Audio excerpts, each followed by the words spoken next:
Pour cette nouvelle période de vidéo, on va parler des Incas. Là, tu mets l'intro. Et pourquoi j'ai parlé comme ça? Je ne sais pas, peut-être que ça ferait classe, peut-être pas, je sais pas.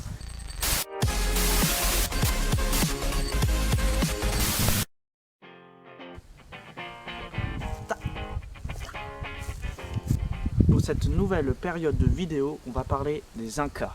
Et là, tu mets l'intro. Mais je pense que ça fera mon classe. Bref, tu verras. Merci. En tout cas, encore merci Dorian de faire le montage.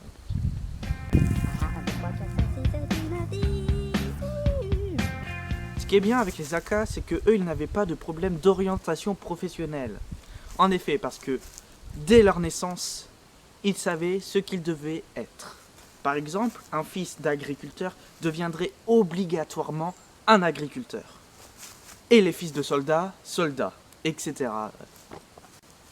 Pour éviter tout type d'erreur, la caste était directement inscrite dans le corps de l'enfant.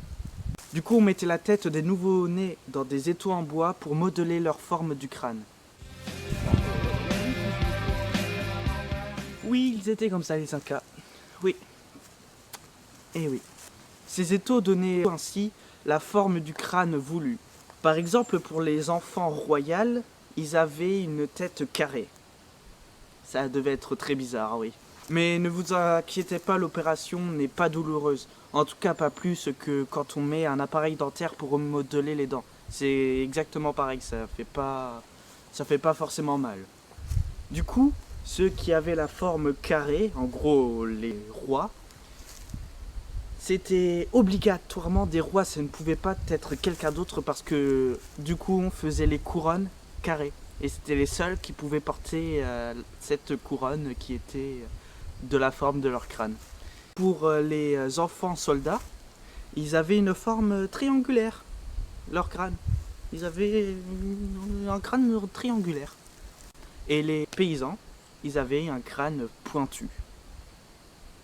Comme ça, tu pouvais attaquer avec ton crâne, tu vois. Ne mets pas ce montage. Du coup, un point positif, c'est qu'il n'y avait aucune mobilité sociale. Pas la moindre menace d'ambition personnelle. Chacun avait imprimé sur son crâne son rang social et sa fonction personnelle.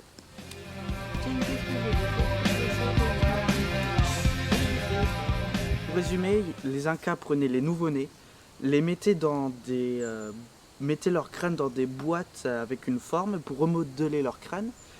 Et ensuite, ils avaient à vie le même niveau social et la même fonction personnelle toute leur vie car c'était imprimé sur leur crâne. Les rois avaient une tête carrée, un crâne carré. Les soldats, un crâne triangulaire et les paysans, un crâne pointu. Voilà, c'était Wasberg, on se retrouve pour une prochaine vidéo.